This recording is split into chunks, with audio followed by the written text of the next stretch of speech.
I welcome, do not intervene. We have 3 speakers now, so I think around 20 minutes each. 15 to 20, and then 2 discussions. And more we can have discussion, because I was there in the last session. I think discussion should be more interesting too. Yeah, over to you. Thank you, Chair. I would also like to quickly thank the organizers and Professor Thakur and Singh for giving me this opportunity. I would like to start the paper with 3 caveats and one friendly note that this is a friendly audience. And when the CTC began in 2014, I was a student at Center for Political Studies. So on that note of friendly audience, I'm presenting work in progress and a turn in my work that is very recent. And the 3 caveats, therefore, are that first, that this is an attempt at drawing broad strokes on a very large canvas. So this is not a descriptive or a very specific kind of work. It has broad strokes and it has a broad canvas. The second caveat that I want to kind of put out is that I have no knowledge of Sanskrit. My Hindi is elementary, and I don't think I'm doing very well in English as well. So I have not read anything in its original, and wherever I'm coming from, it's from the work or a place of translation. So that is something that I'm aware of. The third thing that I want to say is that I met affect and emotion in the Western canon first. So I have looked at shame, and I've looked at protests, naked protests, and I've looked at institutions and emotions from a space of their absence in Western political theory. And from that space, I'm coming to now to what I'm hoping to call concepts that originate in India. And I'm trying to see if these 2 can get into a conversation with each other. So whenever I'm using affect for the next 20 minutes, I understand that there are different genealogies within affect, but the one that I'm using specifically for this conversation is the one that speaks in terms of embodiedness, and therefore emotion is what I'm referring to. And Varun, who's a discussant here, actually introduced me to this work by Donovan Schiefer, which I had the good fortune of reading a couple of years ago, which kind of traces this genealogy within affect and then takes the turn towards emotions, which are embodied. So when I say affect, I'm specifically talking about embodied emotions. The third thing that I want to do is talk about the background to where these questions are emerging. And the background, as I said, is my work on shame and subsequently my work on performance of emotions in the Indian Parliament. So that is where my work is, and from there I'm coming to 3 broad conceptual categories of bhav, ras, and smaran, which have their own conceptual meanings, universes, things that they're made of. And then what I'm trying to do here is creative or probably also critical, hopefully, where I'm using these 3 categories to see if they could mean something else in interaction with what is lacking of the emotion in whatever is understood to be broadly political theory as we do it here. So on that note, what I want to do is start with how emotions are either absent or instrumentally used in the way we understand theory, and from there move in the direction of talking about how I am looking at these 3 concepts, which hopefully if I have the time I would come back to, but then also use certain concepts within, trace how all concepts that have come to us within what we understand as political or philosophical thought also have a very strong foregrounding in emotions, which can be understood in my understanding from the triangle that the relationship between bhav, ras, and smaran make. So that's the larger argument that I'm going to present today.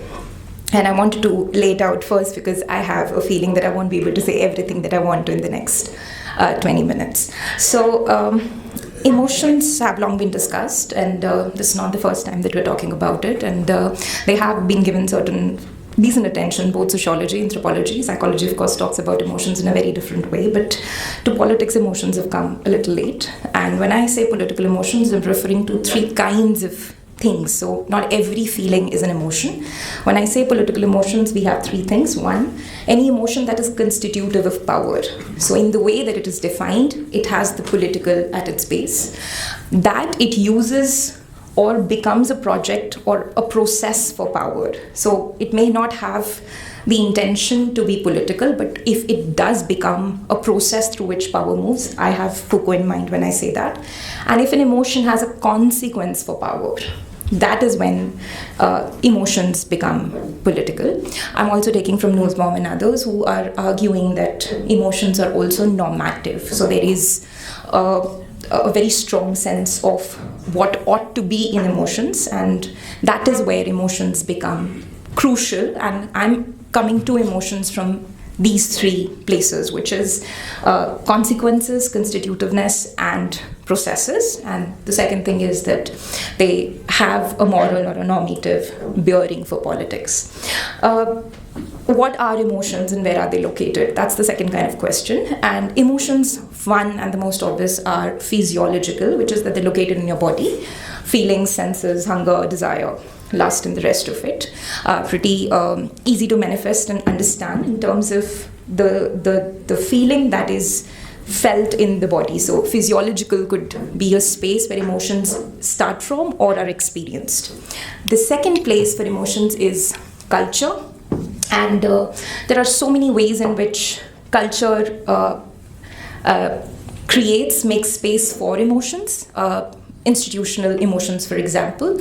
If you're in hospitality or caregiving, there are certain emotions which are desired of you, even if you're experiencing them or not. So care, hospitality, a sense of helpfulness is expected. Similarly, if you're in military, there are emotions that military institutions create. So cultures, by design, in the way that they're experienced, in the way they're built, handed down, also have emotions working through them. The third thing with emotions, which a number of liberal theorists also come to emotions with, is emotions are value judgments. So emotions are also cognitive in the way that they are created, constructed, understood, or evaluated. So they are value judgments. Whatever you feel valuable about, you will have emotions involved with them. Agnes Heller, it's an old work called Theory of Feelings, speaks of emotions in relationship to anything in which a human being is in interaction. So long as you're in interaction, you would feel. Whether that feeling would be consequential for power will then make, in my reading, an emotion political. See, these are some of the broad conceptual definitional ways in which I'm looking at affect and emotion. The issue with political thought, and there are works that have already talked about it, so I don't want to get into great detail of it, is that emotions have not been treated or considered central to the project of theory, and there is what one could call an epistemic violence or an epistemic lack or an epistemic situation where there was a certain way in which greed and lust, etc., were rationalized. So it became self-interest as opposed to bringing greed into the conversation on liberalism, capitalism, and the rest of it. And this is not a post-colonial or decolonial critique. These conversations emerge from within the canon, which then comes back and say, oh, we've not talked about emotion enough. So this is not the post-colonial responding to the Western thought. It is the Western thought responding to itself. Within that space, then you have Nussbaum and others who are trained in philosophy, who are trained in psychology, religious studies, people like Donovan Schiffer, who then try to approach the question of affect and emotion in politics from these antecedents.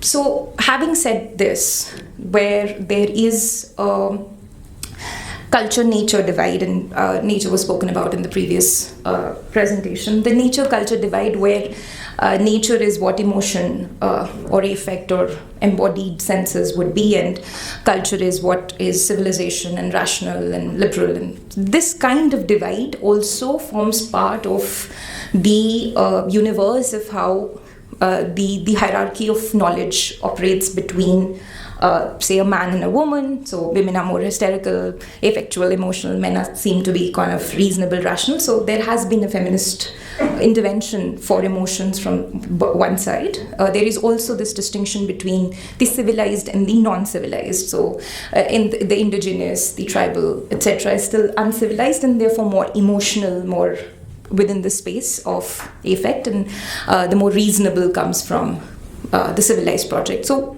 within this space, there are two kinds of conversation. One with the inferior other, which is relegated to the space of emotional, and one within the quote-unquote superior political theory, within which emotions have been left for the family or the religion or church to deal with. And therefore, theory comes to a rational public space to discuss, deliberate, and think about then the question of political theory, what ought to be good. So what ought to be good as a rational deliberative project already assumes that the emotional is taken care of elsewhere. So that is how I enter emotions and then try to see if there's something within the Indian subcontinent and for us to kind of work with and get into a conversation with. So this is not taking from Satish sir's presentation yesterday. It's not a deconceptualization. It is more an interaction, a samvad, a dialogue with, is there something available within our vocabulary for us to then get in a conversation with a lack. So how I see this paper is that it isn't that there is already a concept on the other side. If there is another side, my sense is that there is a loose denial of the concept on the other side. And here we're trying to see if that denial could get into a conversation with what we have here. So this is where the background of the conversation or the paper is. The three concepts now that I want to talk about.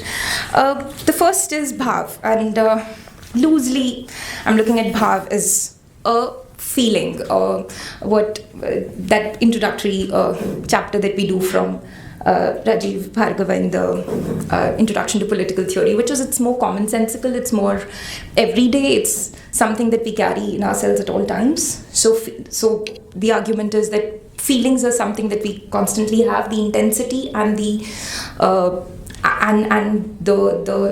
force with which they may come to us in moments may vary, but bhav is something that we constantly have in one way or the other. What kind of bhav we have is a different thing, but we almost always, even in absence of bhav, we have a bhav which is when we're reflecting back to that feeling. So bhav is commonsensical, it's omnipresent, it's present with us at all times, and probably does not have sharp turns. It is more perforated. It is something that we embody at all times, and it may or may not be political. It may or may not have feelings of the political. For example, if I were to kind of spill water here in this moment, I would probably temporarily feel a little embarrassed and then move on. So I would have a bhav of embarrassment for a while, but it won't go on to have political consequences for me in terms of how power has consequences. So power, so bhav in that sense is more everyday, and it reminds us of the common humanity that we all have. So if I say I'm heartbroken, or if I say I'm in a lot of pain, if I say I've been in love, there's a certain way I don't have to fill that bhav with content. There's a certain way in which that language or that conversation makes possible for us to come on the same ground as to what is it that I'm saying. It's more commonsensical. It's probably not as reflective and not as something does not require quite deliberation or pointed thinking. The bhav of urgency has now reached me. I have only 5 minutes, so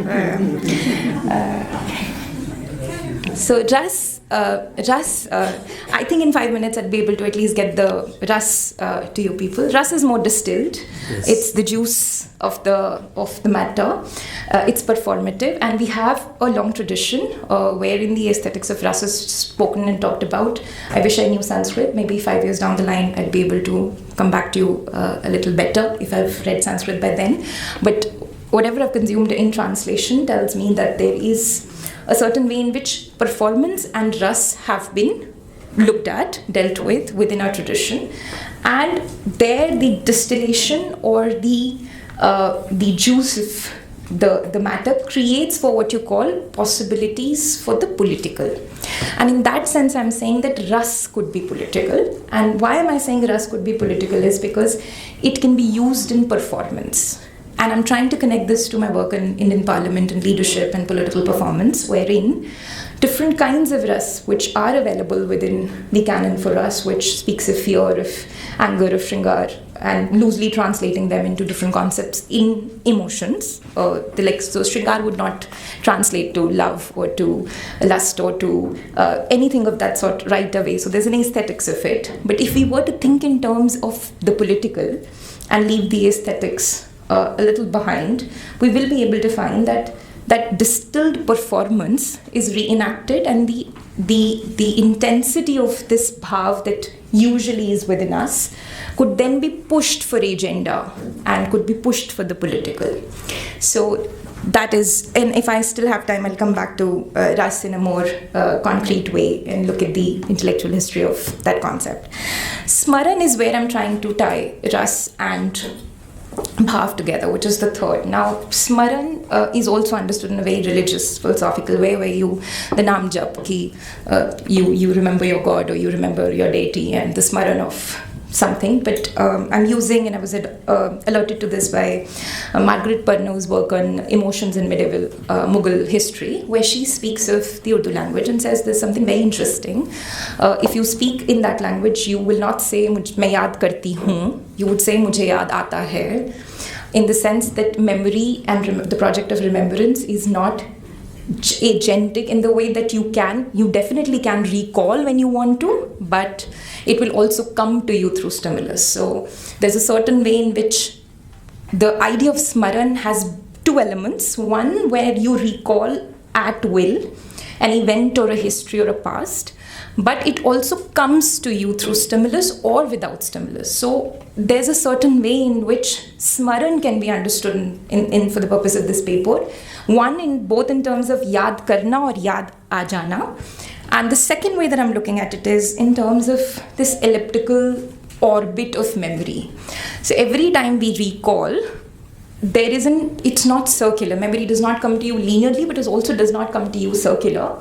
It comes in an elliptical fashion, which is that on every retelling or recalling, it's going to leave out some of its previous notions and add some more.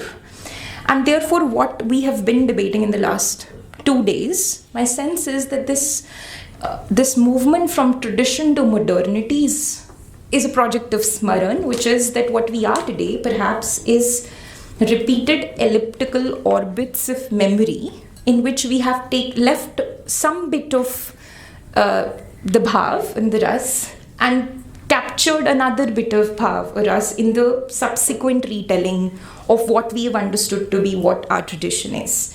So smaran then in that sense is the facts of the moment that the other day Rajiv Bhargava was speaking about in terms of today and the facts. My contestation with smaran is that the facts of today have that project of smaran in it, where the facts are embedded in the memory of what the facts were from before. And it's not that one particular moment in ancient India or medieval India that one is going back to, but it's happening so slowly and co-constitutively that the memory project is not really the memory project. It's the smaran in which you deliberately recall for purposes of power, but it also comes to you through stimulus which is being created by the political milieu of the time. Do I still have time, sir? I think maybe 1 more minute. Okay. So if I do have 1 more minute, I would also like to go into the sources or how I'm treating the conversation, this triangle of smaran, bhav and ras. I am starting from the ras theory, Natya Shastra and Nussbaum and bringing Abhinav Gupta together by saying that there's a certain way in which the performance also creates an audience. Once you have an audience, what ras does for you is that's able to elicit a moral response out of you from the other, which you otherwise would not have experienced in your own emotional response. To put it plainly, you'd probably be very sad about losing your own mother, and it'll be difficult to be very sad about someone else losing their mothers, but if you were to immediately in your local experience emotions that were not your own emotions, one way to experience them is in the local, in your present, and not in the distant present. So emotions are immediate, local, but because they're immediate and local and there's a common thread of humanity, one is able to make a common language, and therefore emotions become universal by that logic. So rasa is able to communicate the distant emotion within the performance, and both Nussbaum. So there's a conversation where both the Western canon, quote unquote, could speak to some of our work on aesthetics of rasa. The second thing that I want to do is look at the constitutive moment, which is the moment of the Constitution, and go back to Ambedkar and speak about in this paper in fraternity, the question of fraternity, which has come up a lot recently, and that there was a project of Maitri that Ambedkar later, for the lack of time, cannot go into detail at this moment, but Akash Singh Rathod and Rajmohan Gandhi's latest monograph on the subject speaks of how there's more to fraternity than just the constitutional principle, that there was an imagination of the emotion of friendship and Maitri and coexistence there. Gandhi's political philosophy has always had the concepts of seva and satyagraha, which are emotional concepts to begin with. So there's always already a conversation of the affectual or the emotional in the project, even there. And if we look at Sankhya and we look at other philosophies, I think they are very strict. They're very strict. Yeah. So the bhava of strictness has also reached me now. So I will stop here. These are the three conceptual categories that I'm working with, and I'm trying to trace how they've already been part of the emotional lexicon of what could be understood loosely as thought emerging from the Indian subcontinent. Thank you. Thank you. I think time had been very unfair to you. So what else can we do? You had so much to say, but I will just chip in. I didn't begin with my own conception. I had been working on this conceptual universe, particularly of ethical and aesthetics in philosophy. But I didn't want to impose myself onto the three eminent scholars. But I'll just try to respond and link it. Politics, though, as you have very rightly said, that there has been the theorizing in the West to detached emotion from political discourse to build an idea of the rational. The reason has to shape up what is called the justice, what is called the freedom, what is called righteousness, so on and so forth. But I think you are right that emotion in the Indian context is extremely important. By saying this, I do not mean to say that garb se bolo hum Hindu hai, and subsequent violence that you see, certainly we detach that.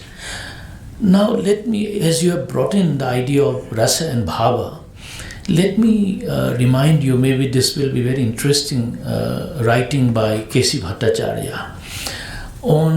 It's a very interesting example. I thought I should immediately respond. You look at a child playing with a toy, and the toy brought by the father, and the child is engrossed into that toys and full of playfulness. You're lost into this world with the toy. This is an emotion of totally getting engrossed with the object of your beauty. By seeing that, the grandfather looks and see another level of joy, that how my pota is enjoying. So you have a joy out of that joyfulness. Yet in both there is a certain level of attachment. One attached engrossly to something you love, and second one is a attachment about the love to a kid who is again engrossed into a second layer. And the third would be a rasik. You didn't mention that because after all, what the feeling, the bhava, has to be translated through emotions, that is rasa. And that one, the third person who watches, contemplates on that, sees both the joys and still enjoys. That means politics we have to have emotions in politics, otherwise no question of justice, no question of fairness will ever be realized with only your reason. Emotion has to be there, but that emotion has to be somewhat, whether you call it transcended or detached, as what Keshi Bhattacharya has said, could be one way of employing into theorizing. Before I request Hilal, I just wanted to add. I think I will come later. Later, fine. Yeah, okay, you have already mentioned. One thing I would like to submit for your consideration is that the titling of this conceptual universe in theorizing. And previous session I also heard that theorizing in the Indian context has been largely textual, right? But look at this, no theorizing is possible without the concept. And concepts are not naked concepts. Concepts are embedded in a world. And that world is not necessarily empirical world. A conceptual world is self-constituted. So, I think what is important is we capture those concepts. And these concepts we have to see, I submit here my works on indigenous philosophy is this, that when we theorize on aesthetics, for instance, Natya Shastra has been taught, since you have mentioned. But have anyone ever heard in philosophy department or your political theory on Tennai? This is in Sangam literature, on the concept of beauty in Tamil theorizing of aesthetics. This is never taught. I only learned after I completed my PhD. The submission is Tennai is also in the text, but we don't read the text. Even the texts are very selective. Secondly, the conceptual world can be also seen not merely in the text, but also in the practice, in the lived world. So if we just keep on complaining that Indian theorizing does not have, all are textual, then I would ask the question to you and me, what are we doing? Have we really gone into the live world of the communities? We haven't done it. So with that, I will now request Dhananjayji to, over to you. Should I pass?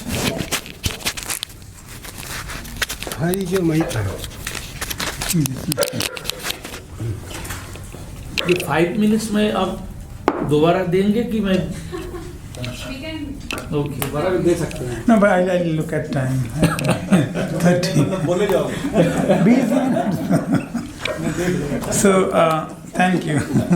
Thank you for this opportunity. And since I teach at Gandhian Thought and Peace Studies Department, therein we have an important concept called aswada, not swada, because Gandhi developed the concept of aswad. That is, so my paper would reflect that dryness in terms of aesthetics and arts and rasas. So we will, I think, discuss. And I think my purpose is very limited and the time framework is very limited to understand Indian political theory or political theory in India. And the two queries around Indian political theory and political theory in India would be authenticity and transversality. So these are the two things, what is authenticity and what is transversality in Indian political theory. And this is, I think, I invite lots of criticism, but it's okay. Most of the time, political theory refers to defining the concept of liberal political theory. So if you're not liberal political theory, actually you're not doing political theory in true sense. This is due to four important fallacies. One is in distinction between state and government, and this has been the core of Indian political theory, that not much emphasis has been given to define to separate realm, state and government.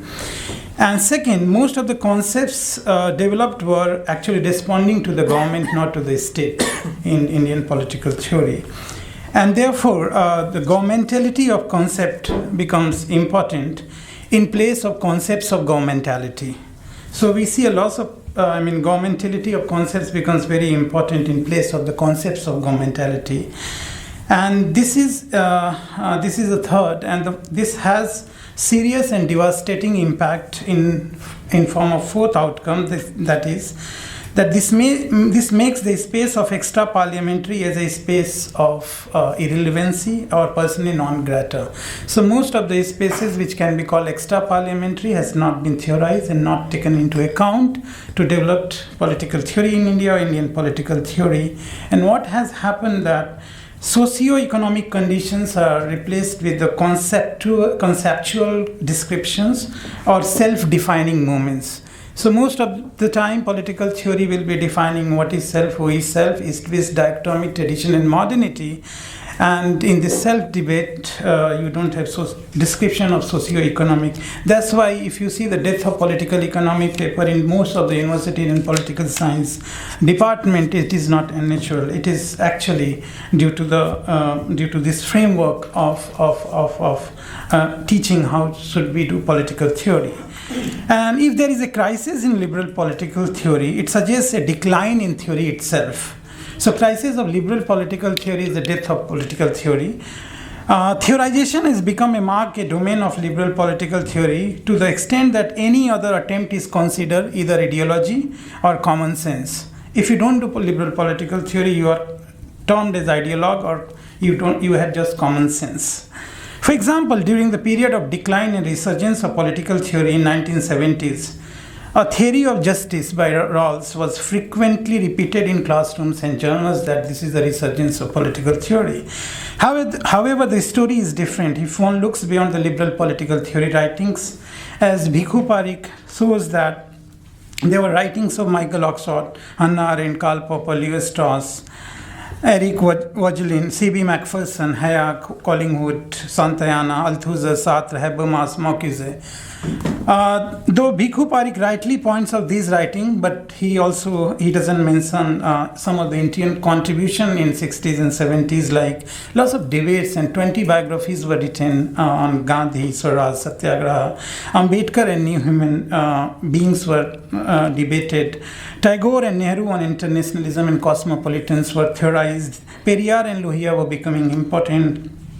Kamala Devi Chattopadhyay and others were also becoming very important in 15 and 16. This is a period of theorizing from Gandhian vantage point in the context of establishment of two important journals and concept of entire deep ecology, political theory, and many other things were done in this period.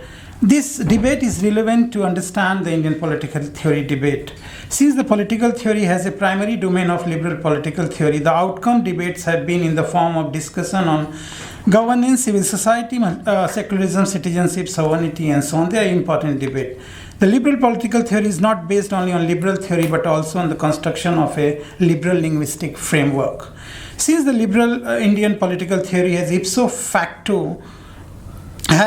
facto become guardianship of universalizing of concepts, any criticism of it is met with an unusual development. The unusual development is liberal turn of authenticity of their theories. So this is, when there were lots of criticism of liberal political theory, so there is an unusual development in the history in political theory in India, and this is a very unusual turn of authenticity.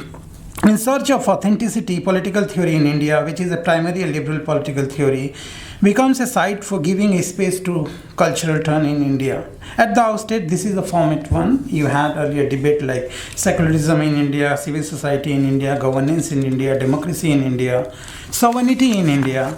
Since the liberal political theory lacks the authenticity questions profoundly, unusual debates become like this. This is the format B in political theory in India. Indian secularism, Indian civil society, Indian governance, Indian democracy, Indian sovereignty. Unknowingly or knowingly, this transformation was due to answering one of the variants of critique. So liberal political theory was giving answer to one of the variants of critique. And this variant of critique drew attention to authenticity in terms of cultural and civilizational binaries. In the hurried response, the autonomy of idea is defined in a very simplistic notion of East and West, tradition and modernity, and so on. The story of political theory in India is the story of liberal political theory, which, in its search for authenticity, takes recourse to cultural sublimity, which in turn become important, presenting these questions of authenticity as the form of transversality. This is a full circle. However, there have been different debates on caste, class, gender, informal sector, and the question of assertion were not engaged. The extra parliamentary is never explored in Indian political theory, since that would be anti-liberal. Anything which was not liberal was considered as a dogma or anti-liberal. Despite the best intention, liberal Indian political theory becomes a mere cultural response to the inquiries of biopolitics. The non-cultural, non-liberal traditions also make studies of cultural important, but not as a vantage point. Non-cultural, non-liberal tradition also offer different notion of authenticity and transversality. In the critique of liberal political theory leads to emergence of binary political theory such as us versus them, civilization, qua-civilization. The other tradition of Indian political theory is non-binary.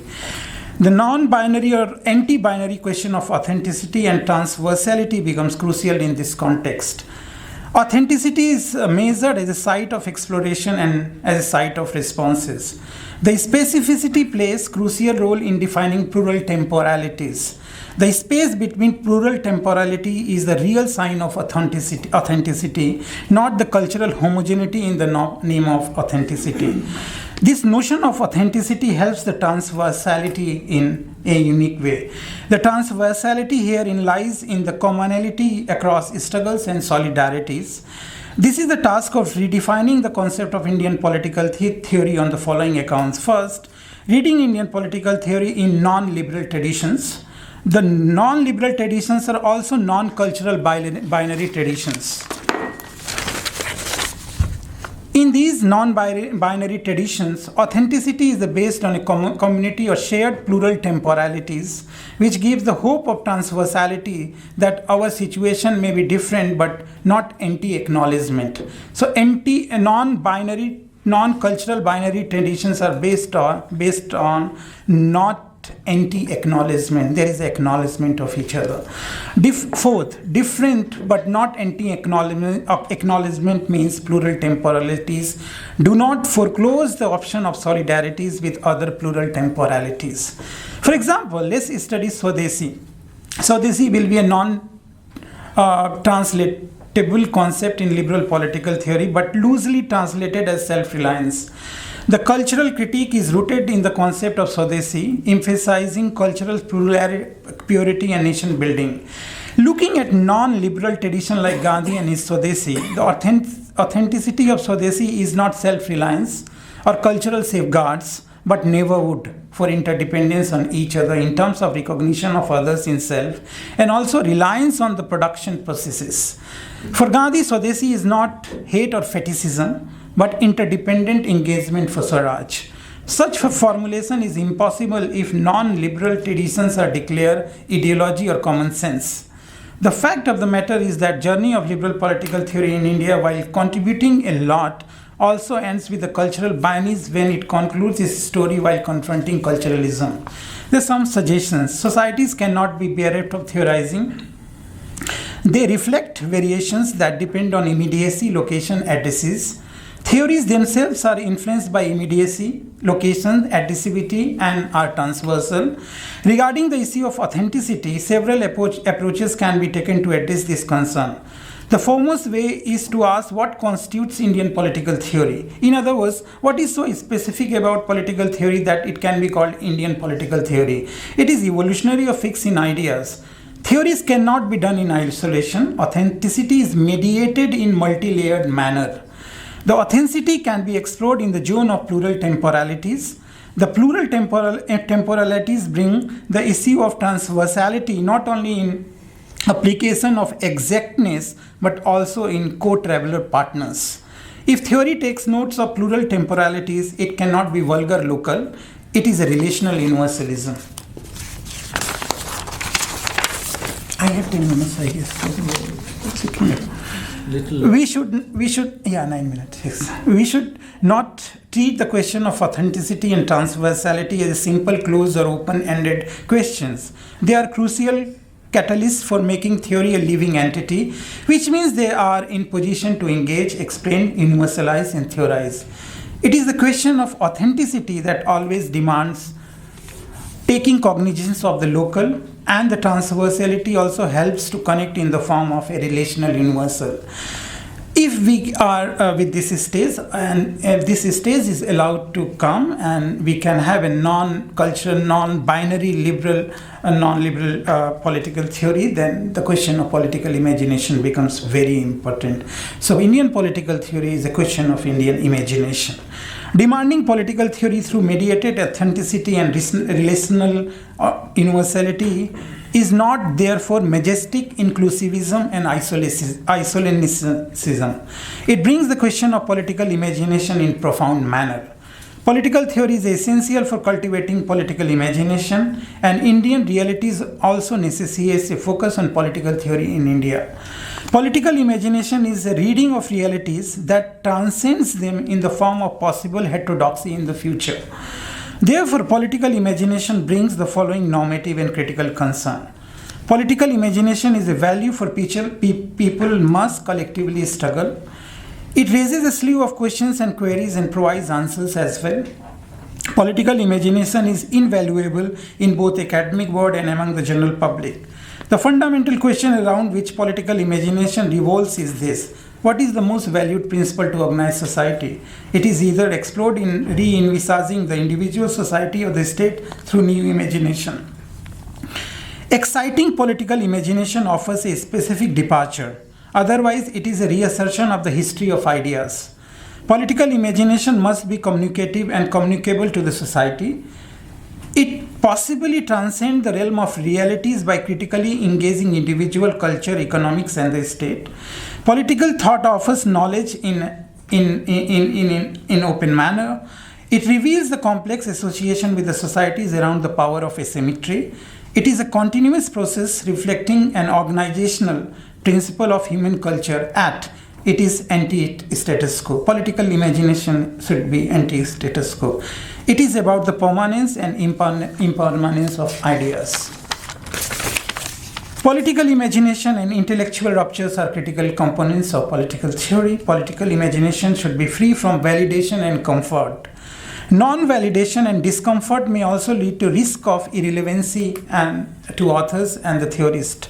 Authors of political imagination rejects the model of unchangeability. Political imagination is more than a blend of ideas. It is more than a debate between past and future or tradition and modernity. Political imagination cannot be an endorsement of existence. Political imagination examines crisis with a fresh engagement, providing alternative political actions. And I think when we are doing theorizing, when we are doing trying to develop a political theory in India, Indian political theory, the resources of extra parliamentary becomes extremely important. Otherwise, what is happening that we are developing concept within the concept, and within the concept we have a liberal framework. Otherwise, it would be not possible to take lots of activities, lots of resources, lots of knowledge, lots of raw materials are there, which can simply describe and dubbed as ideology or common sense or dogmas, which may not be if we take them seriously. Thank you so much. Thank you. I think very important points that have been flagged up by Dhananjay. Somehow what struck me most was the need to look into cultural life world, which could save our ways of theorizing, not necessarily falling into binary polarizations. So over to Hilal. You will take it. Thank you very much. Maybe this one. This one you mean.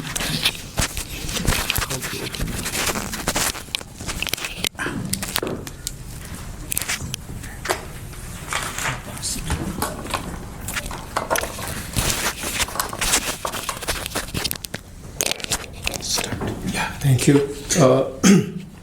I stick to my 15 minutes or 20 minutes?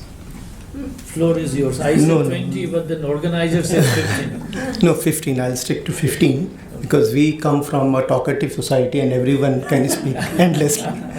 So I don't want to do that. If you ask me the title of my paper, it would be The Public Life of Political Theory in India. I would like to start with an example, an experience which is very personal to me. Long back, we invited Roy Bhaskar to deliver a seminar. I think that was grassroots politics colloquium of some kind, I remember, mid-90s or something. And he was staying in the guest house. Yes. And Delhi University guest house. First time he came to Delhi. Yeah, that was the first time. And in the toilet, there was no toilet paper. So the public that the Delhi University imagined did not have that imagination of toilet paper inside the toilet. Now, around the same time, I visited India Habitat Center for the first time. And to my surprise, there was only toilet paper in the toilet. No water. No water. It means that multiple publics. So when we think of the idea of political theory and Indian political theory in Indian context, we think very carefully about these multiple publics. Now, I'm going to read, and as I said that I'll stick to 15 minutes. This is my theory, sir. A young Dalit female respondent forcefully defended her individual views about the state of politics in the country in an informal conversation with me very recently. She was a college dropout living with her family in one of the most deprived neighborhoods of Delhi. I was curious to know about her theory and kept pushing her to elaborate it. Obviously, she did not have the sophisticated English vocabulary to flesh it out. Yet, it was clear to both of us that she used the term theory rather consciously to convey a set of things. A journal overview of a few recent political events, an explanation of those processes that produce them, and an anticipation that such episodes likely to happen in future. As a student of political science, I was happy to get this self-conscious theoretical reflection. It confirmed my belief that theory building in politics is inextricably linked to the real-life events, and precisely for this reason, subaltern not merely speaks, but also theorizes her life and the world in which she lives. But, as a teacher of politics, I find her reply deeply challenging. Political theory, which is an integral part of the discipline of political science, is presented to us as an abstract, sober, difficult, and eventually demanding domain of intellectual inquiry. There are certain unwritten requirements, and I said unwritten, so please be careful. I'm using unwritten consciously. There are certain unwritten requirements to do political theory in our elite university system. A workable and sympathetic understanding of Western philosophy, I agree with you, Dhananjay, completely. An unconditional admiration for European thinking, tradition, and political institution. An ability to speak and only speak English in a particular accent. And above all, a sharp memory to remember ever-evolving bibliography, which must have include the names of foreign authors, their books and their articles, not to mention Beard. The government-sponsored decolonization of Indian Knowledge Project has severely affected the intensity of these established norms. An elusive search for a decolonized, pure, unadulterated Indian political theory has already begun to discover the origin of all modern ideas in the realm of ancient Indian traditions. For that reason, the older requirement of doing political theory are being revised and reinvented. One must now have a sincere and uncritical reverence for the ancient Indian traditions for doing what is popularly now called comparative political analysis. In this framework, the purpose of political theorization is very straightforward. Indian knowledge, and Indian knowledge meaning fixed Indian knowledge of one kind, ought to be compared with Western political tradition to prove its superiority as the ultimate repository of human wisdom. Despite this significant change of orientation, the political theory in our university system is still revolving around the English-dominated, bibliographic-oriented intellectualism. It simply means that one kind of essentialism that glamorizes Western political theory is conveniently replaced by another form of essentialism in the name of Swarajin idea. The scope of political theory is so restricted that there is virtually no space for recognizing the grassroots level empirical realities as serious resources for theoretical reflections. This is exactly what political theorist Gopal Guru has described as a divide between theoretical Brahmins and empirical Shudras. Many people have quoted that, but I don't think that I am either of these. I am a Muslim, not theoretical Brahmin or because Muslims cannot be Brahmin or Shudra. One cannot ignore a serious intellectual tradition, a dusri parampara, that questioned this dominant version of political theory in the Indian context in at least 5 decades. The pioneering work of Rajni Kothari, Dhirubhai Sheth, Ashish Nandi strongly asserted that different facets of Indian public life must be studied as resources to do political theorization. Scholars like Randhir Singh, Manoranjan Mahanti, S.K. Chaube, Sudipto Kaviraj, Partho Chatterjee argued to have a critical and creative engagement with Western political traditions, especially Marxism. Rajiv Bhargav, T.N. Madan, Suhas Palshikar, Peter D'Souza, Sanjay Palshikar, Yogendra Yadav, Pratap Mehta, Gurpreet Mahajan, Aditya Nigam, Imtiaz Ahmed, Gopal Guru, Nilita Menon, Madhurika Banerjee, M.N. Thakur, Prathama Banerjee, and many others have expanded the scope of this Dusri Parampara in a profound and significant manner in recent years.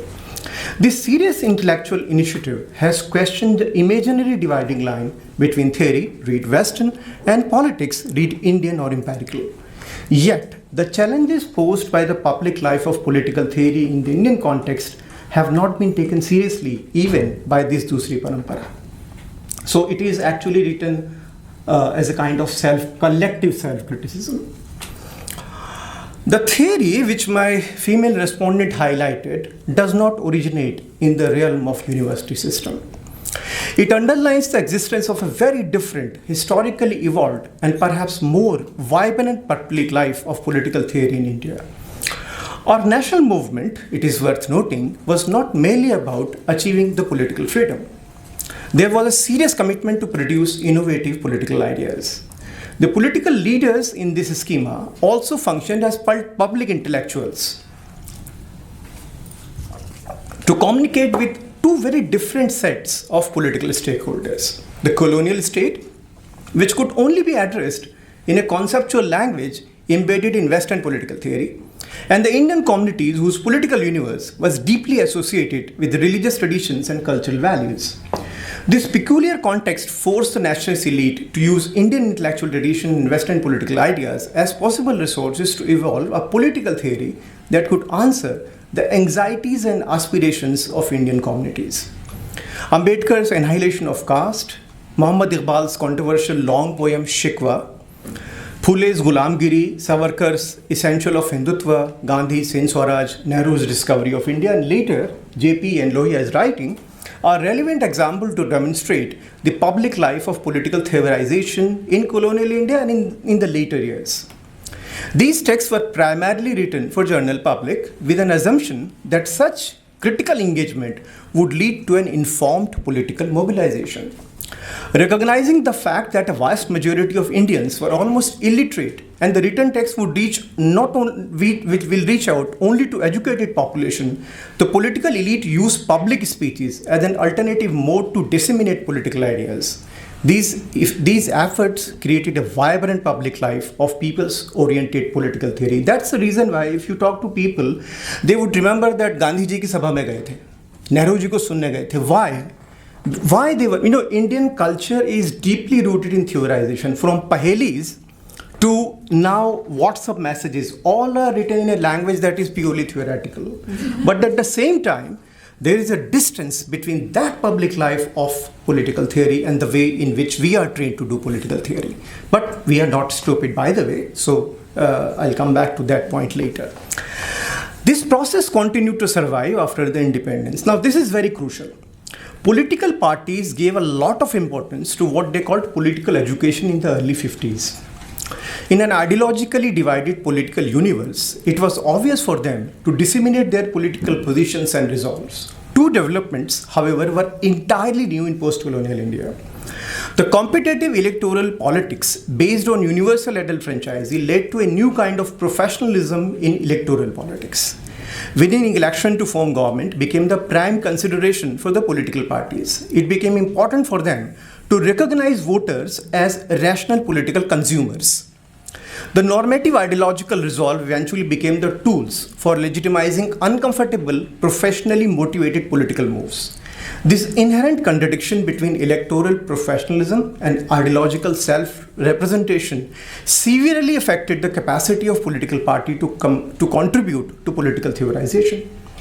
The growth and consolidation of university system, on the other hand, produced an equally alienated academic professionalism which gradually moved away from the actual world of politics. So political parties are not producing political theory, and we are so alienated from the world of politics. So therefore, the crisis. The apparent failure of political parties and academic professionals in producing relevant political theorization, it is important, has not yet affected the public life of political theory. It has reinvented itself in a significant way.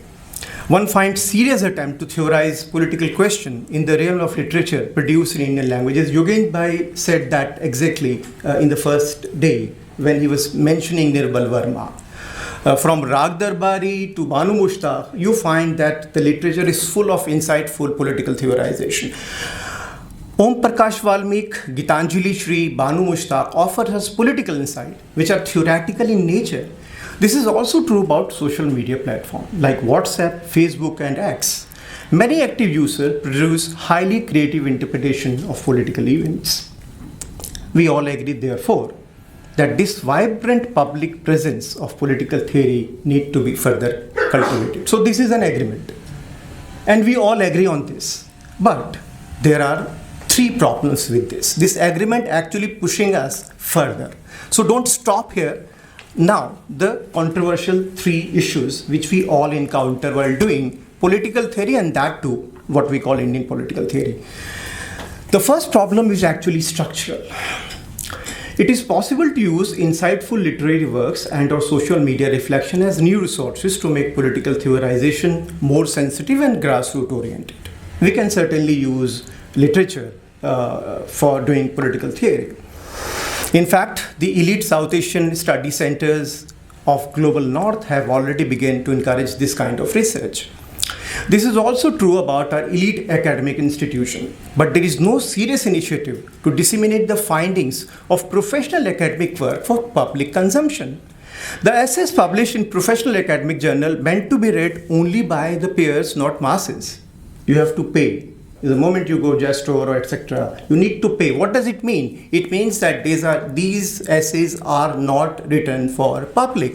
You have to pay, meaning some kind of a professional expertise related economics is associated with that. This structural issues has created a hostile anti-intellectual environment. The Indian political theory needs to take this existential challenge more seriously. Now the second problem, which is I call the problem of language. Political theorization, and this is important, political theorization is a serious intellectual practice which requires adequate training. A political theorist must be aware of the explanatory potential of available conceptual tools, and at the same time, he or she should have to adhere to the convention of written expressions. This is important that, you need some kind of a training to do political theory.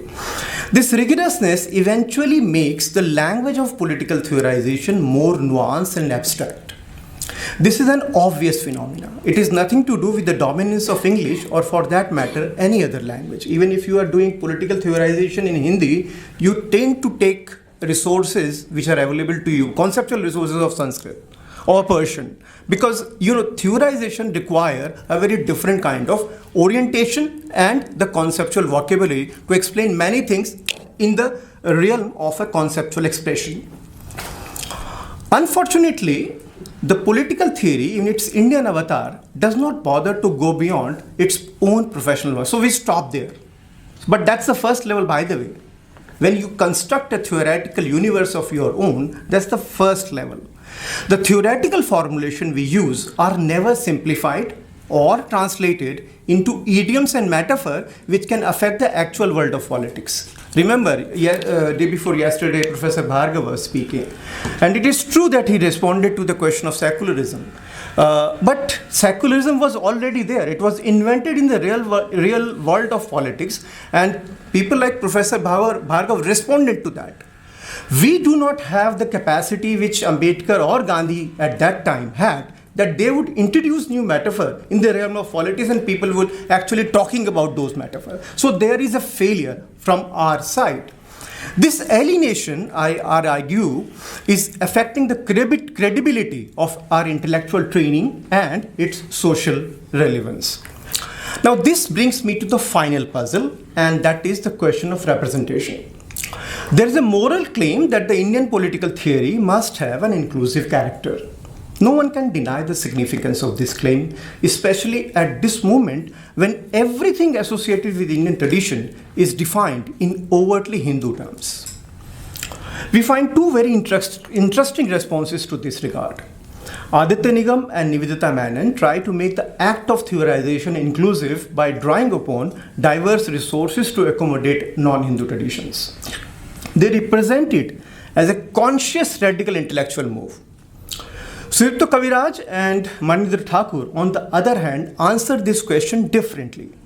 They argue that historical sociology of what is now presented to us as Hindu tradition needs to be systematically traced to find out those conceptual avenues which provided opportunities to the self-conscious non-Hindu intellectual religious tradition to flourish and survive in India. Hence, Hindu tradition ought to be studied as one of the important constituents of the Indian tradition. So the distinction between Hindu and Indian is made sharply. I am in principle agree with these two related yet different responses. Yet, I wish to push this line of reasoning further. It is not difficult to achieve inclusiveness in the realm of political thought, though one may ask the principle or the criterion by which particular set of historical ideas are called thought while others are ignored.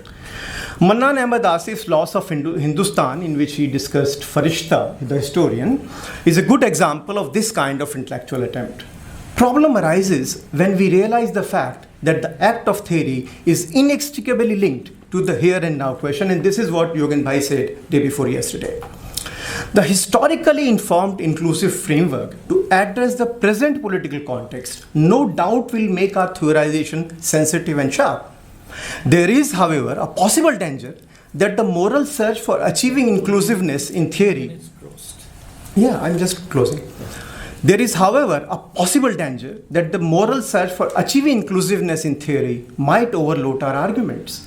To avoid this possibility, one must go back to the actual world of politics to find out the appropriate idioms in which Indianness as a collectivity is expressed and understood. Only then we shall be able to make complete sense of my female respondent's confident claim, "This is my theory, sir." Thank you.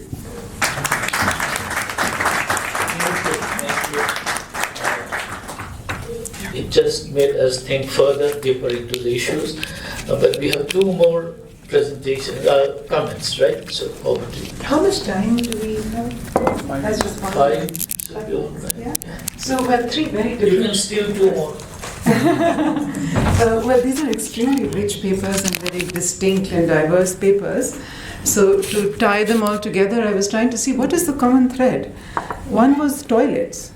I was thinking of, affect and toilets. I was thinking of, Gandhi, Ambedkar, they all come together. I was thinking of affective communities by Leela Gandhi, which reminds us that Gandhi is not, coming from a space of just conceptual deliberation. Also upsetting the East-West binary that we often construct around him. Very important to remember that he learned from Emerson until this last. He learned from Thoreau. The virtues of non-cooperation, and it's Tolstoy farm that he chose as a name for his first effort. So we tend to, pigeonhole these very interesting and complex characters. Ambedkar similarly. I work on a man called Rahul Sankrityayan who daily pushes me to undo all these comfortable spaces and binaries. So,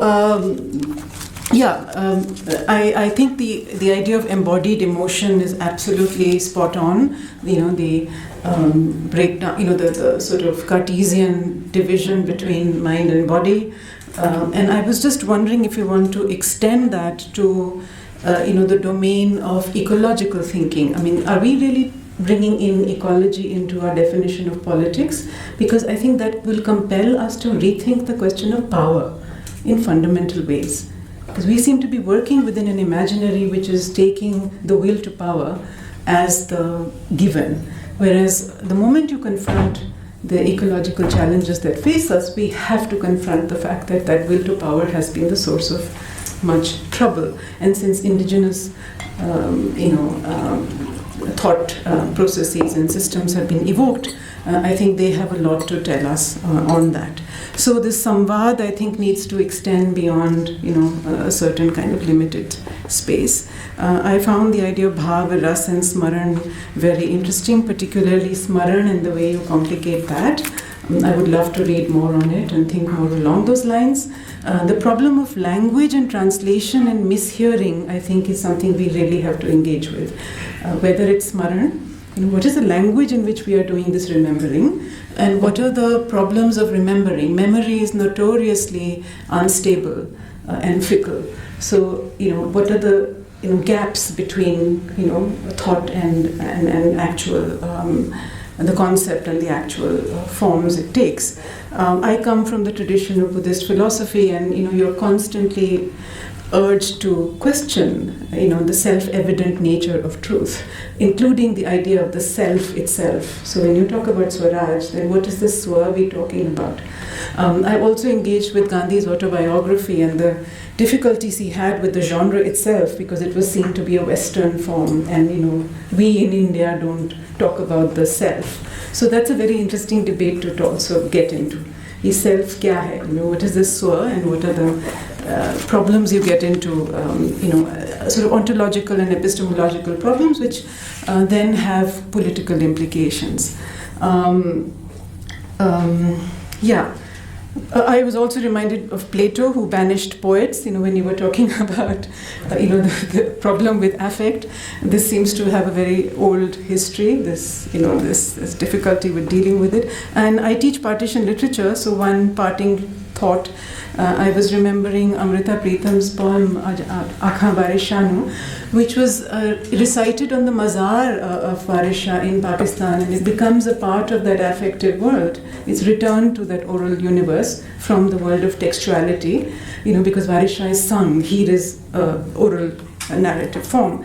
So it enacts a resistance and a kind of reconciliation, and so that's the power of affect that we in literature are constantly engaged with. And I think it's high time that imagination and affect were taken more seriously, because they do, rule us, and we don't want to acknowledge it. So this willed ignorance of the complex ways in which human beings actually function, and this assumed, this sanitized rational that we've constructed, including the academic self-critique that you brought in.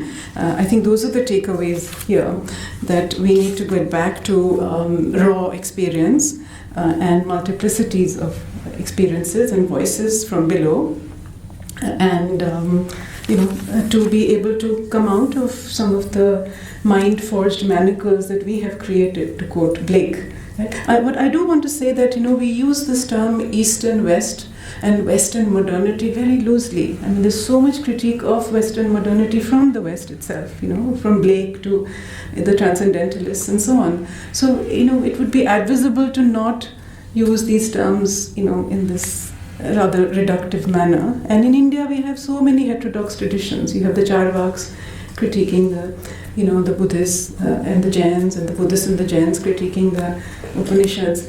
So there's no one Indian tradition, of course, and I think that's been hinted at. So the rich diversity of heterodox traditions of critique within each tradition, I think, do need to be kept in mind as we go forth in trying to theorize some kind of Indian tradition. The term Indian itself, of course, is hugely problematic. So, I think I'll stop there. My 5 minutes are over. Yeah.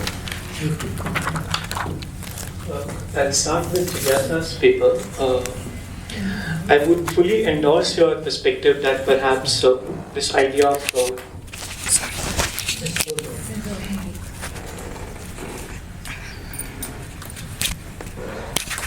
These are being recorded, right?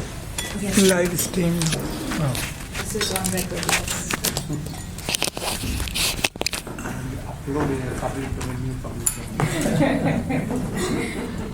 Yeah, so I'll start with Jigyasa's paper. I would fully endorse your perspective that there is this non-binary between rational, deliberative, and affective. To start with this non-binary logic, I can think of one recent paper written by Sudipto Kaviraj, which is In Search of Paradise, where he has juxtaposed Vaishnav Parampara with certain tenets of Marxism. And he starts the paper with an anecdote, a personal anecdote, where his childhood experience of seeing a manual laborer working so hard, a child labor, has pushed him to reflect on the reality of economics. And that bhav in some way, that affective drive he's pointing towards, has pushed his discourse towards Marxism. So it represents that perhaps even in this larger discourse of economics, there could be a possibility that some angle of affect, emotion, or bhav that can drive that. So which again is a reflection of that non-binary between materiality and bhav. But I have a question in this context. Like you mentioned about, this very fascinating idea of memory that, you've given like a Hindi aphorism of some sort that yaad aata hai, not the other one, which is yaad karta hu, which is this conception that somehow memories, to my mind, because I'm into this idea of developmental biology and how memories are also biological and that stuff, a contemporary very important developmental biologist who works on memory is making some of the points, or is coming up with some insights, perhaps Jigyasa, which somehow not refutes, but at least challenges this idea of embodied notion of memory, in which he's trying to argue that memories are, of course, they are embodied, they are located in a certain context, they are located in the nexus between body, mind, and environment, certainly social environment, cultural environment, but they also transcends body in some way or the other, which also reflects the idea of collective memory. So I think that will be great if you can sort of delve into these discourses that, memories and emotions and bhavs are embodied, but in certain context, in certain material context or non-material context, they can also become disembodied. Now, how is it the case? And perhaps recent insights from cognitive science, philosophy of mind, philosophy of biology is also a very important conceptual tool that can help you in sort of bridging this gap between emotion and the bodily material.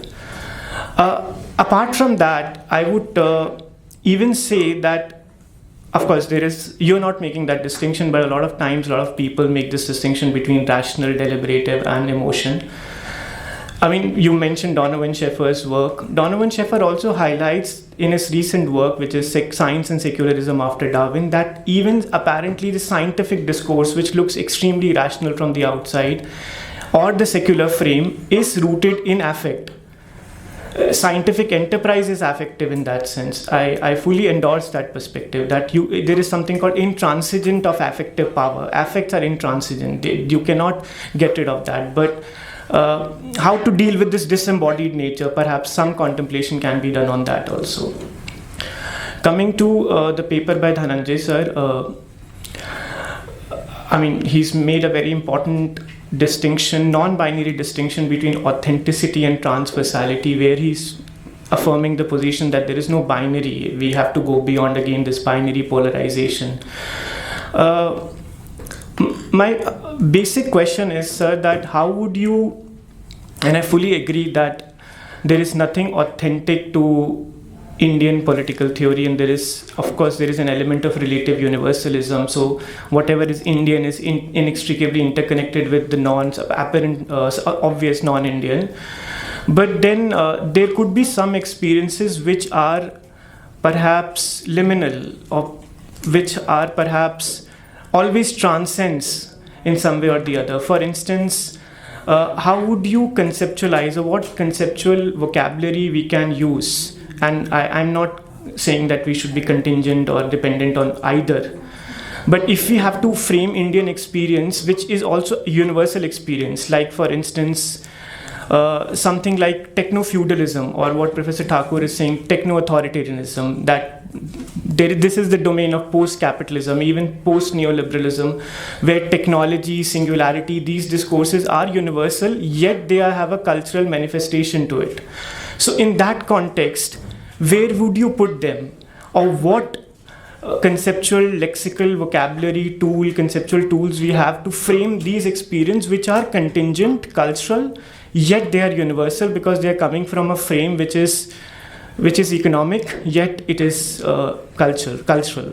So in your framework, what conceptual framework do we have to conceptualize these experiences? And lastly, coming to Professor Hilal Ahmed's presentation, I've gone through the synopsis of your paper, sir, and you have, if I say that, if I can start with the last component of your presentation, that there is this contemporary times, there are two kinds of groups working on theorizing Indian tradition or Indian experience, and you have said that there is a similarity, but then there is a difference. Both of them argues that Hindu tradition is not the only tradition to theorize, and how can we frame?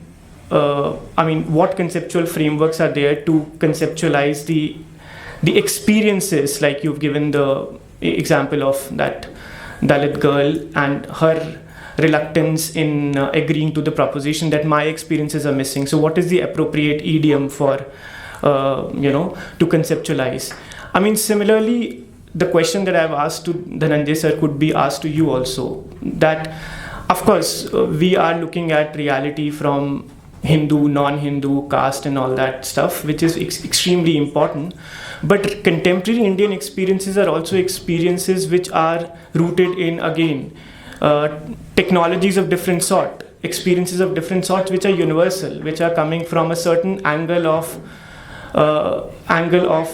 reality wherein capitalism is leading towards. Again, the idea of technology. How shall we conceptualize these experiences emanating from a technological world?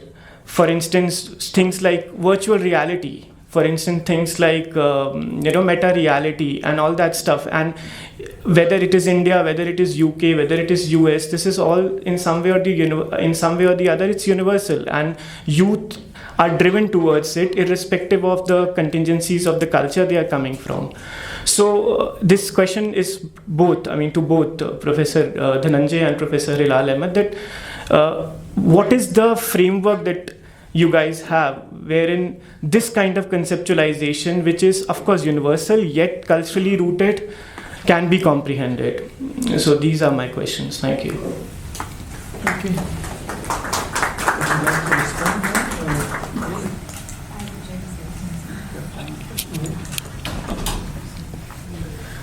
Thank you. Thank you so much for those comments and questions. I will let me start with Varun first, because I feel a little confident to answer the questions there. So let me start on that front. Varun, I'm aware of the literature that you're pointing at, but fortunately or unfortunately, whichever way you want to see it, I think I'm very firmly on the side of the political. And my sense is that we cannot speak about power without, it's difficult to speak about power without speaking about embodied experience. It cannot be. And in the project of, I wouldn't be so bold as to claim that I'm doing political theory or that such an attempt can be made within this frame. but Yeah. Just, Quick response from them, then take question from audience. oh yeah, yeah. Or you could have done. Or you could have been the. Yeah, we take all the questions and then we'll I respond. think After maybe- her, maybe. after her, we'll take One questions. question, and then we can have questions from audience, then come back. oh, okay. So yeah, so not at all, sir. So I'm on the side of that's where I'm coming from. Of course, it could be a very good way of looking at present predicaments, but I also think that, especially within the emotion frame and the affect frame, I feel like embodiedness has a way of talking about the problems that perhaps disembodiedness. And the reason that I say that is because then everything is affect. Then everything is emotion, and then we are in a universe where we cannot do knowledge or politics. So that is my first response. I'm also aware of In Search of Paradise. In fact, there's a very interesting way in which I would, to that conversation about grief moving Professor Kaviraj in the direction of grief, or pain moving him in the direction of Marxism. When one looks at the category of shame, one of the questions that came to me was perhaps emotions are probably understood in the primitive sense. So shame perhaps is a primitive emotion. But very interestingly, poverty is one modern condition that causes shame. So what could really have material, real, structural conditions may be experienced or created or be available within the space of experience as an emotion. So even one doesn't need emotion to be a motivation towards doing knowledge of a certain kind. The material condition itself can exist and be co-constitutive. That emotion could be co-constitutive of that material condition in that sense. So one is free, but does one feel free? So those questions can be asked around these conceptual categories as well, without the motivation bit. Yeah, those are my two responses to your embodied. You can now take questions. Yes, Yeah. but I also have to respond to. After that. Okay.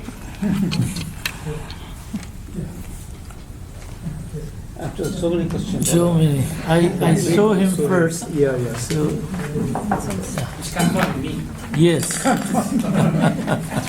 No, I was confirming because I haven't been very lucky today with the questions. My question is to Dr. Sobrarman. This is going to sound like a challenge, but it's a kind of silly challenge, and I just intended to clarify something. So, you spoke about how the self-interest and the rational have kind of collapsed in the Western political tradition, and that dominates our views. But it's not like emotion is underrepresented in that tradition. If you think back to Smith and the theory of moral sentiments, even Rousseau, some of the later romantics, there is a keen sense that emotions operate on self-interest, which brings itself to bear on politics. So my question is, what is unique about the Indian experience that a return to our aesthetic traditions to understand those things is valuable? Is it something like, is it going beyond the self-interest to collective emotions, or something in a different direction? But I guess my question is, what would you say to someone who feels the temptation of simply returning? This is this, that there is, but perhaps the moment of pre-conceptualization for us, who are trying to reflect on the reality. What do I mean by that moment of pre-conceptualization? I want to say this.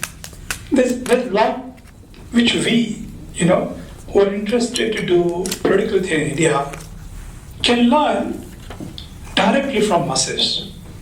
So put it differently, instead of,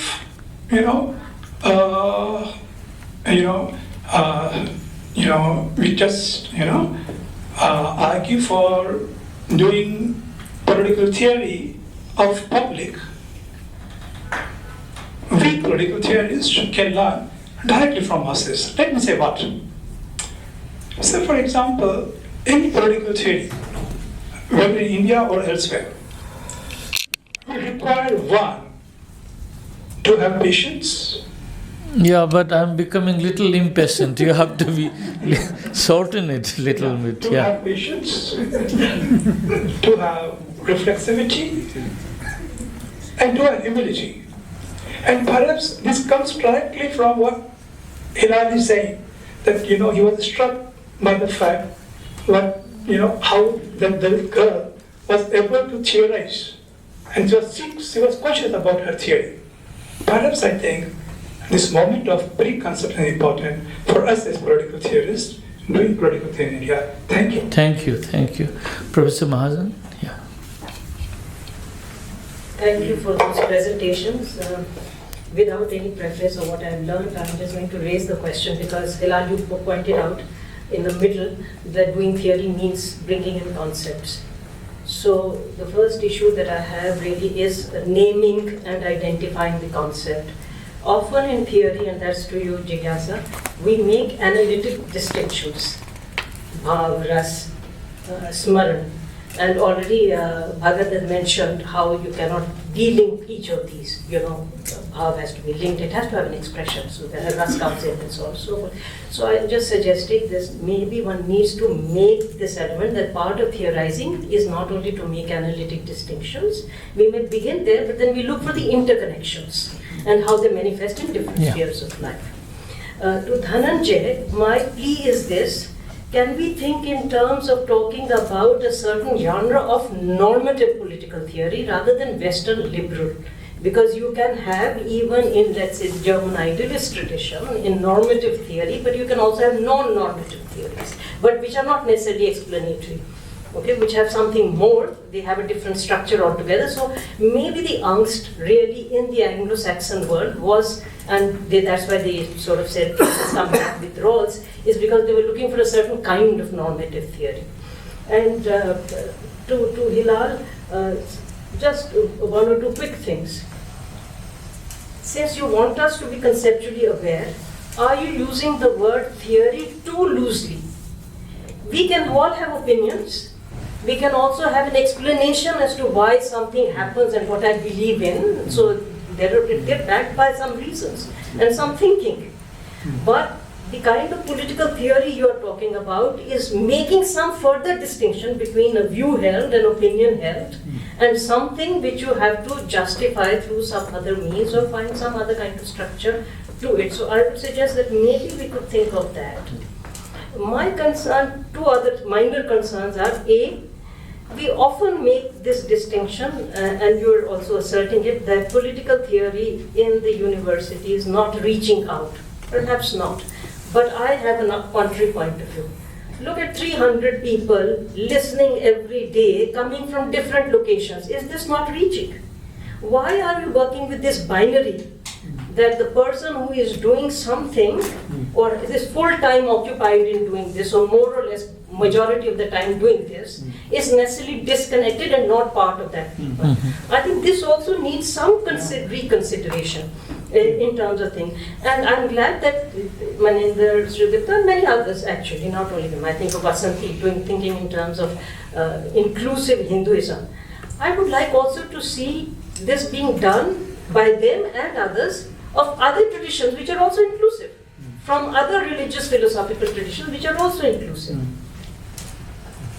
Then I would think it is becoming an inclusive theory. I'm only looking at the right side, but okay, yes. Center may revert back. Thank you. My comment is actually for Jigyasa's wonderful presentation. I'm deeply appreciative of the fact that you're bringing in Rasa theory to make sense of and to bring into dialogue with emotions in contemporary Western. Just two caveats. First, you mentioned that we should understand bhava as feeling. In English we have a couple of concepts. So there's feeling, emotion, sentiment, passion, and on the Indian side you have bhav, right? And even bhav, right, also has a genealogy in the Mimamsa tradition, so bhav is actually understood as bhavana, right, actualization. So across languages, concepts do not always neatly overlap. So that's one. The second, since you mentioned Abhinavagupta, Abhinava is actually quite adamant that there is no real life rasa. Right? Rasa is alaukic, and so rasa is defined as a bhava which has become the object of svat. Right? So he would say that what you a performance in the parliament cannot be relished. It cannot generate rasa. So what would you say to that?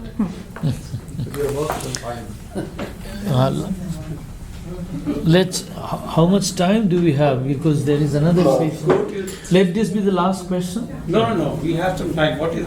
Yes, sorry. After this also we have an open session, so we can also get back to. So what time should we end? 3:30. 20 minutes. You have some time. They have to respond also. Take some more questions. Chaliye, I have no problem. Yeah, quick one. Very important presentation by Hilal and Sir and Dhananjay Bhai. I want to bring the question of non-party politics. I think withering away from the idea of politics and withering away from the idea of theorizing politics, I think very, very difficult.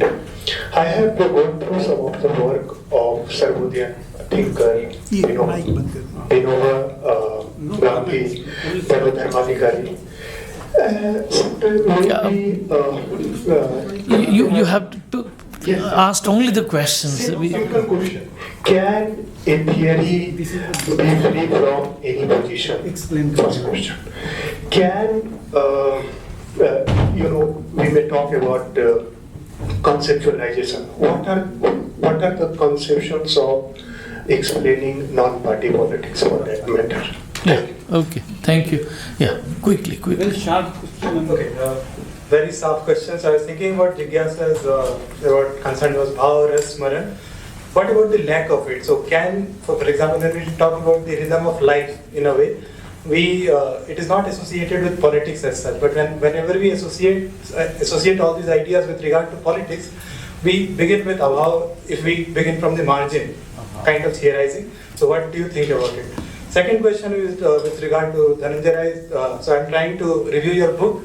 So in a sense, I was thinking about the idea of extra parliamentary, and I love the ways in which you framed about the ways in which political theory is understood as ideological and or commonsensical within the ways in which it is dismissed from the larger canon. But I was concerned about how you're trying to think about extra parliamentary. That just in Gandhian sense, we see that politics has moved on in so many different ways. So it can be a mob lynching, could also be a very extra parliamentary thing, or there could be a Janta na Adalat kind of thing. So many things could. So why do you prioritize, or how do you prioritize one idea over the other is something more outside? Last question. Oh, still one. Just a second, sir. I was thinking about the idea of counter-public as such, because you're talking about public life. And there are competing ideas which are emerging from margin, and there are already counter-public kind of imaginations which are emerging, which are they theoretical? Yes, they are theoretical. Be it any kind of these kind of traditions, Fuller, Ambedkarite, or whatever. So maybe just saying that there is a quest for theory, I think so. There already exists a theory whereby we have to just kind of engage with it. Thank you. That was 3 in 1, no? So Anuradha, please. No, just to think on rasa and smaran, you started by just mentioning Nam Jap. So I was wondering whether the translation would not be into the term memory, but remembrance, zikr. So then it can sort of cross over to other traditions, also to other realms, other than just the everyday. That is one. And just to add to Vivek's comment on bhav, when I was dabbling into it, the Natya Shastra, the other term, the translation that seemed appropriate was the state of being, bhava, and of course then it links up to the 3 anubhava, achara and vichara, the 3 categories that inform all thinking. Yeah. Okay. Is there anyone in the left side? No. We forget the left sometimes. Left side. Yeah, here is one. So this will be the last question. Last left. So I think that there are two things that are emerging from your presentation. One is Jigyasa. You have actually created Jigyasa in all of this, about what you've said. Because there is a tradition of understanding politics as art in political theory. And obviously these kinds of affective emotions are involved. Like for example, in Greek theory, you will find that a lot of questions about human life, about human goods, are decided in politics. Justice, good life, what is good life, poetry, theatre, so much is part of that. And we are talking about Indian political theory here. So, do you see any connection that has happened in India? I mean, there's a lot of skepticism. I have known barely very many Indian politicians who are practitioners of politics having any real good sense of what it means to cultivate themselves through politics. And the second one is in even Hilal's and Dhananjay's presentation. I didn't see any attempt to think about Indian political theory involving a very important part, an exercise in political theory, which is called interpretation. Without an interpretive turn, Indian political theory, I think in my view, cannot be grasped meaningfully. You can grasp it conceptually, you can have a narrative, you can create a kind of history, you can create categories, but that's at the level of understanding. Interpretation is the intervening moment, and that was missing. So I was wondering why. Thank you. Very thought-provoking comment. Yeah. So you have done, or you want to add something more? Maybe you may like to. Yeah. Quickly. You can start. No, you can start. I have too many questions, and I'm a little worried I might just end up. Answer too many. You give too many answers. Don't give too many. Just try to give some important points. You can. Oh, okay. Thank you, sir. Thank you so much for all the questions. Very thought-provoking, very sharp, pointed. I couldn't say a lot of things also because of the paucity of time, and I said that there's a broad canvas that I'm drawing from, but. With respect to some of the things that I could respond to, Maya ma'am's point about ecology, I don't think at this moment that was the scope of the paper, but this seems like a very important conversation which I think I would want to pick up in future. I would like to tie up the questions of language together and it might be a lazy explanation, but I understand that these concepts are not translatable as such, and feeling, passion, sentiment, and bhav would take us in very different directions. But I think where I kind of absolved myself of that problem was I think I was concerned, and I am concerned only with the political. So what I'm trying to say here is that bhav in all these expressions, when it becomes a project for the political, in the way that I'm defining the political or politics to do with power, and I go back to what I said about the force of power in terms of its constitutiveness, processes, and consequence. So I understand that there is this technical, this very real problem of emotions, the incommensurability of the life worlds of the languages in the way that we understand concepts. And if we were to work with conceptual categories, we have to be aware of them. But for me, the place where bhav comes in will then be that I'm going to take into account all the above, but only with reference to power. That is my lazy answer. I understand it's not the most sophisticated way to come to it, but that is where within the paper I'm working with, being aware of it. Naam Jap and remembrance and Smaran, again, because it's a concept, Smaran, I think what I said about the memory bit in Smaran is that it works both ways. It is something that can be at purpose recalled, but also something that in presence of stimulus would come on its own. And Yaad karna and yaad ana. In that sense, what I was trying to also present in terms of Smaran was that there's a certain way in which then answers the Rasika bit also. There's a certain way within the sociological imagination, you really have to be at the profane and the sacred end to feel completely transcendental about things. So the suffering has to be either too extreme, or the joy or the ecstasy of it has to be too extreme to reach that level of transcendence. My sense of, if you're within the political world of the real, the material, and the rest of it, it's slightly difficult to theorize that within the space of material. So if I were to think in terms of transcendence as a conceptual category, I'd probably reach excessive suffering beyond which there can be no suffering, and excessive joy and ecstasy beyond which it can't be. So those are my responses. Yes, ma'am, to both Gurpreet ma'am and sir. I'm going to I think there's a way in which I've contextualized the concepts, but I didn't get the time here, and also it's a work in progress, so this is well taken. I'm going to work around building the interlinkages. There was a question on why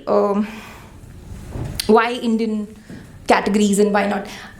My sense is that the project of emotions exists. It's not that it's absent, but there is a very interesting way in which it's a subordinate project where emotions are motivations and not value judgments in the way one looks at rational, reasonable man at the center of theory in Smith and almost everybody else.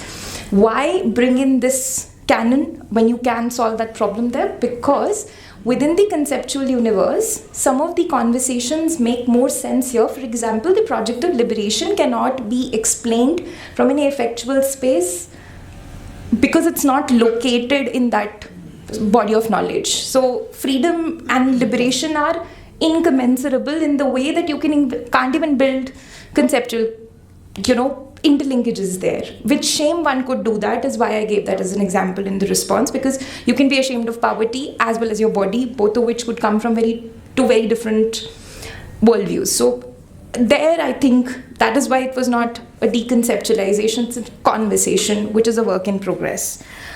So as of now, yeah.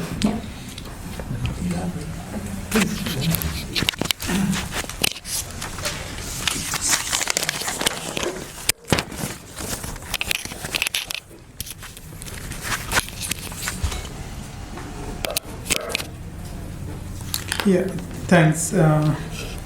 Thanks, Varun, for your important question. And one is, I was trying to develop this model as non-binary authenticity and non-binary transversality.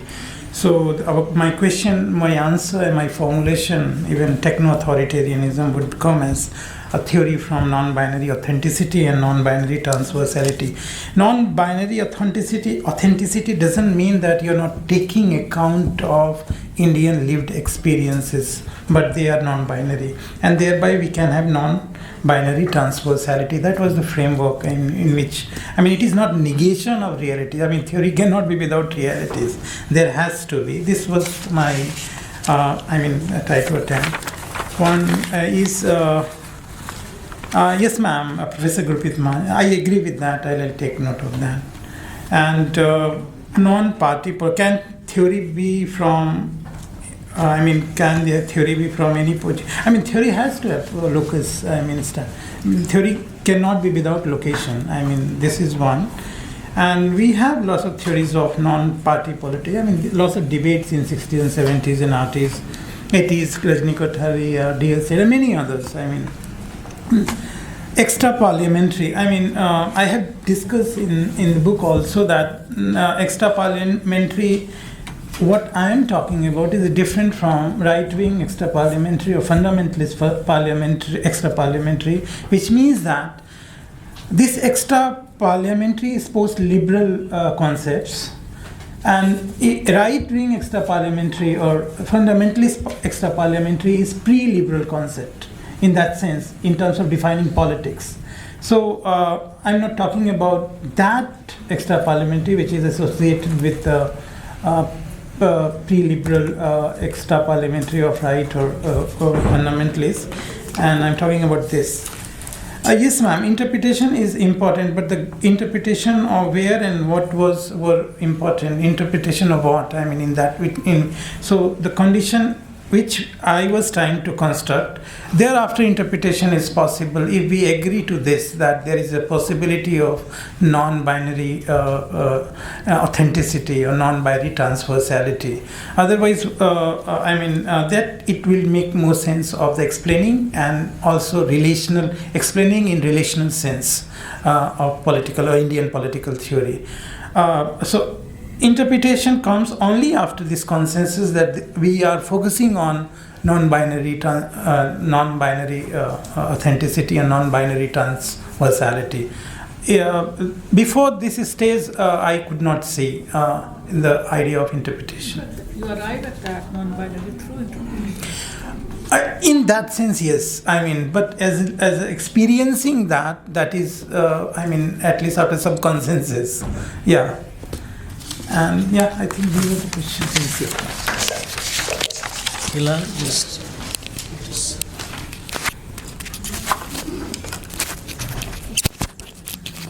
Yeah, so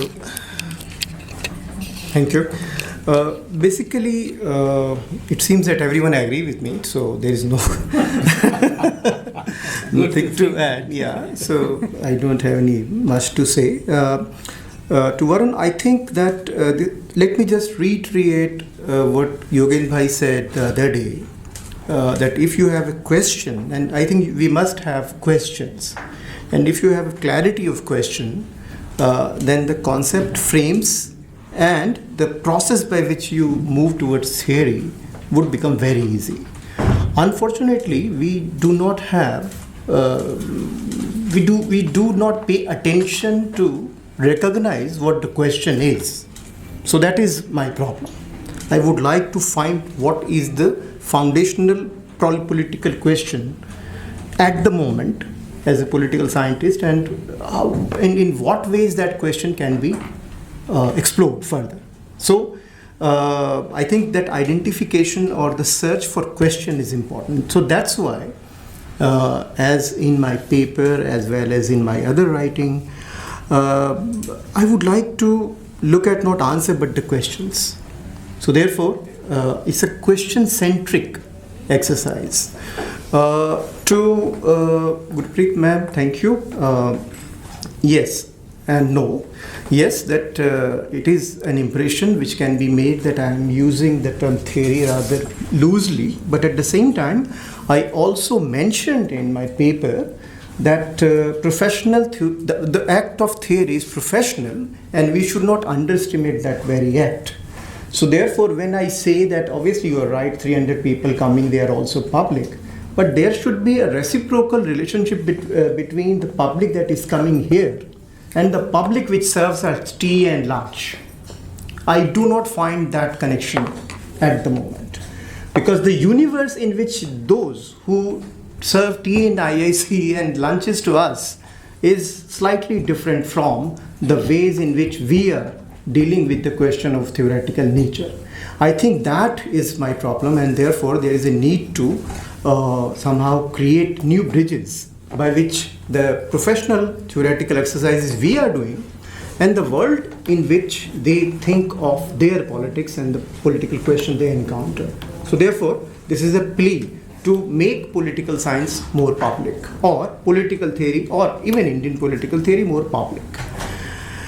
The final point is that the third thing is that yes, I absolutely agree with Gurpreet ma'am about other tradition, etc. And but I have a problem with that. The problem is that the act of theory, it is obviously, as I said, that I gave this example of political thought, especially that book I really like, Manan Ahmad Asif's book, Laws of Hindustan. It's a wonderful book. It is possible that you can have a serious discussion on someone like Farishta. But when here and now questions are posed, obviously that would certainly help you to find out that conceptual historical information will inform your theorization to deal with the question which you are encountering. But that should not be a precondition. That's why I play. Your question is important. Here and now questions are important. So I think I should stop here. Already it is 3:30. So do I have some time? No, just some people are listening. It's technology. Yes. So thank you so much, organizers, for making this session possible, Manindra and others. I was given this session to chair, and the title, The Conceptual Universe, it took 20 years back when Professor Rajendra Prasad told me that, Bhagat, why don't you do something of your own tradition, Manipuri tradition? You go and find out moral concepts. And here I was more interested in continental philosophy and roles and others. And suddenly this professors from IIT, retired, telling me you go back and study your community. I was not very excited. I didn't say no or yes. But after almost 15 to 20 years, I started doing what he told me to do. Because first thing I realized, no theorizing is possible without a grounded concept. If you do not have a properly grounded, when I say grounded, it is not about merely empirical usages, but grounded in the sense of shaping your worldview. Because your worldview is shaped through ideas, and those ideas are represented through concepts. For instance, the revolution that Gandhi started with Satyagraha. I mean, that is the beauty of Gandhi, whether you like him or not. I mean, you can say he is one of the most authoritarian, leader of all time. I'm making a scatting comment. But look at his success story of bringing this Satyagraha as a concept. And as I told, as you have said, IIC server, asked anyone who will say, Satyagraha kya hai? Dandi March, people will, smaran hai in pe. So, concepts are extremely important. But then, theorizing, I don't know whether Professor Mahajan may not like it because he is a hardcore theorist. I say theory is more like a storytelling.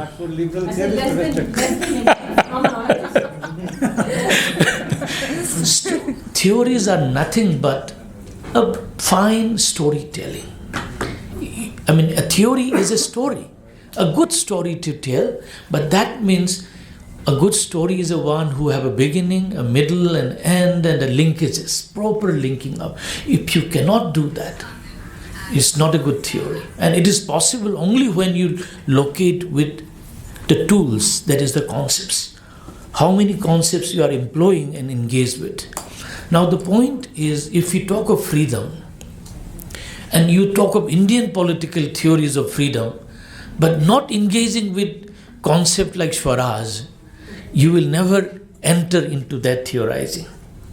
That is what I am submitting, extremely important. Like recently I had been intrigued with a concept called Anre Samsaya from Mahabharata.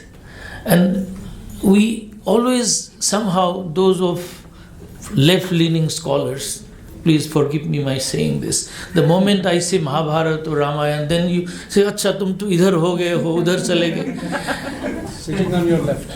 Now the point is, Anjay Samsai has, forgetting all others, you have to learn how to suspend. There are many things that a concept carry, good, bad, and ugly. A Hollywood film that I'm entering into, right? There are good, bad, and ugly things in every concept, in that worldview. But your theories should be strong enough to knit beautifully the beautiful, good aspect of that concept. And I think this is a challenge to all of us, which we have to do. Like recently I had been doing, it's a part of the new book that is likely to come, about a community called Naga, who have always been called as headhunters. Naked Nagas. This is all that Europeans have given them. And all the brown babus sitting here, you also quote the same, ethnographers and say the Nagas are like this. Till now you find like that. Now I found one particular concept called Kenya in their vocabulary. And Kenya, many of the sociologists say it is taboo. I say no, it is the idea of desirable, moral goodness.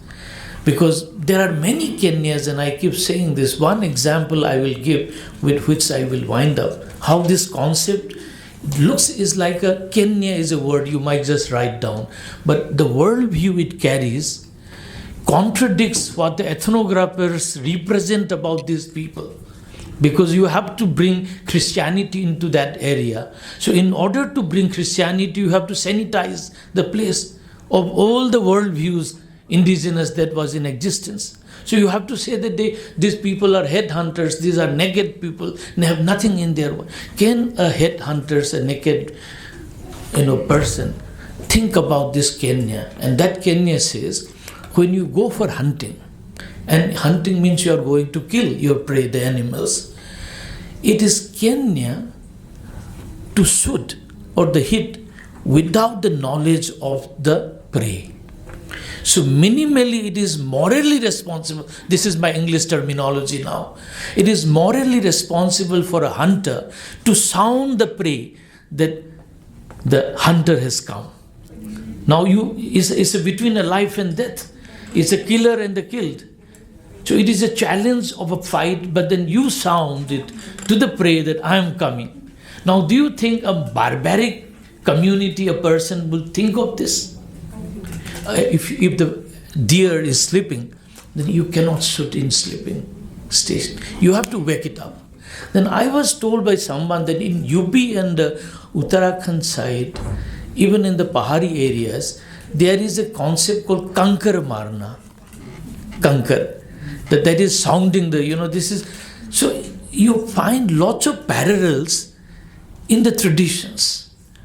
And people believe with these concepts. These are not merely words, but it is a belief, a value embedded in their everyday life.